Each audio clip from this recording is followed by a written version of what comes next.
बादलपुर एक भूतिया गांव, जहां की कहानी सुनते ही सबकी रूह कांप जाती है। तो आज ये कहानी सुनाने जा रहा हूँ। बादलपुर में दिन और रात दो अलग अलग दुनिया की तरह थे।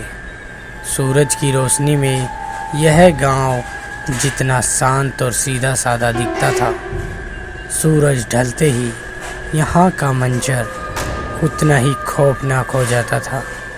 शाम के 7 बजते बजते गांव की गलियों में सन्नाटा पसर जाता था।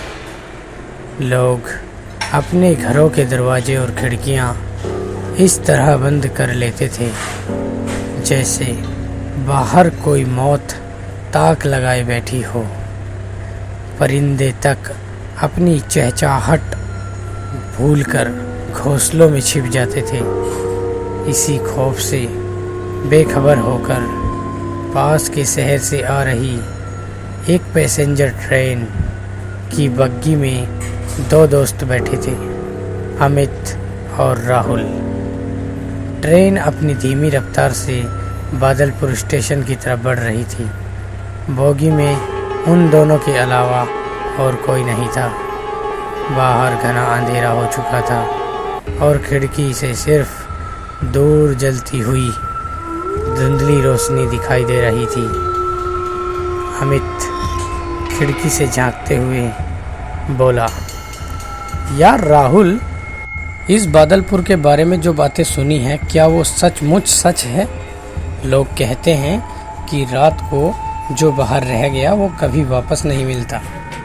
राहुल ने एक ठंडी सांस ली और अपने बैग को थोड़ा ठीक करते हुए बोला, अमित, मैंने भी अपने दादाजी से इसके बारे में बहुत कुछ सुना है।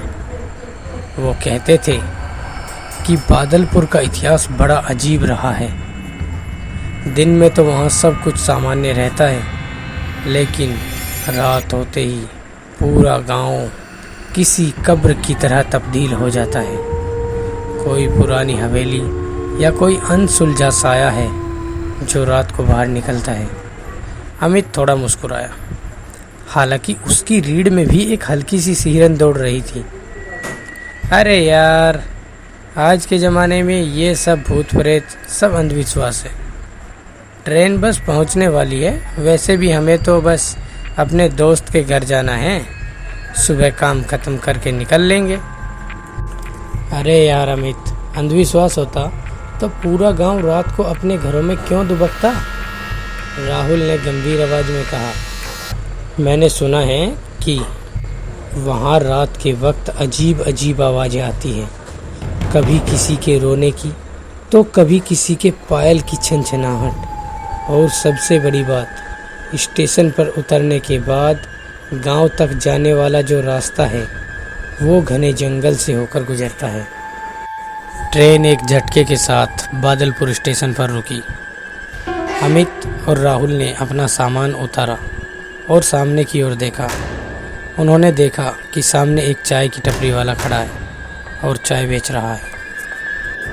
वे चाय वाले के पास गए और एक गरम गरम चाय मांगी। चाय वाले ने उन्हें चाय पिलाई और बोला, अरे भाई साहब, आप इतनी रात में बादलपुर की ओर क्यों जा रहे हो?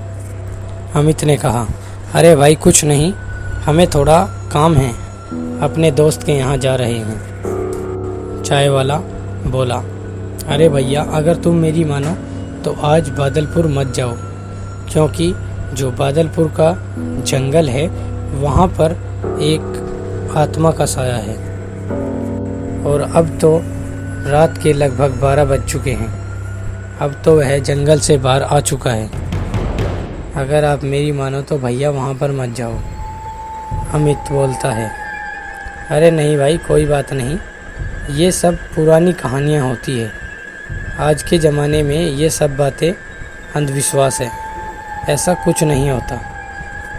इतना कहकर दोनों बादलपुर के जंगल की ओर बढ़ चले। जंगल के बीच से गुजरते हुए अमित अचानक कहीं गायब हो गया।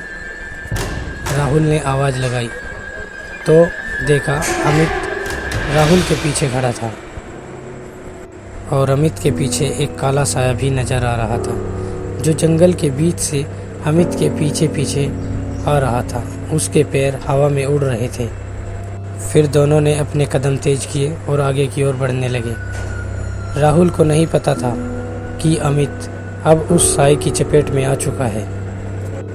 राहुल को मालूम नहीं था, लेकिन उसे लग रहा था कि उसकी आवाज़ अब कुछ भारी भारी सी और अनजानी सी लग रही है। जब वे बादलपुर के उस पुराने दरवाजे के पास पहुँचे जहाँ पर बड़े बुजुर्गों द्वारा नीम के पत्ते लटकाए गए हैं, तो वहाँ जाकर एक बूढ़े बाबा ने राहुल को आवाज़ लगाई, बेटा जल्दी अंदर आ जा। जैसे ही राहुल ने दरवाजे के अंदर कदम रखा तो बाहर अमित की ओर देखा।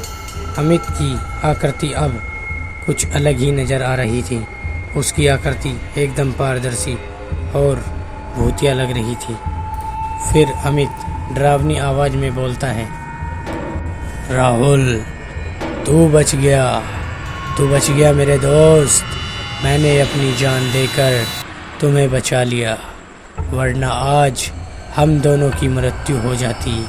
आज तू भी इस अंधेरे का हिस्सा बन जाता।